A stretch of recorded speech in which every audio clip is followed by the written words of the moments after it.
How to connect Google Tag Manager to Wix. So the first step is to simply get your Google Tag Manager account ID. So as you can see, you're gonna have to sign in to your Google Tag Manager account, and then you're gonna have to simply copy the ID from the accounts page, or simply select your account and copy the ID from your Google Tag Manager dashboard. Now the next step is to simply add the code to your Wix website. So you're gonna have to simply go to your dashboard, and then you're gonna have to go to marketing here.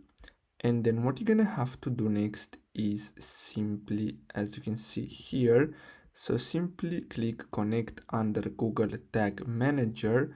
So you're gonna have to simply look for Google Tag Manager, and then basically you're gonna be able to enter your Google Tag Manager ID.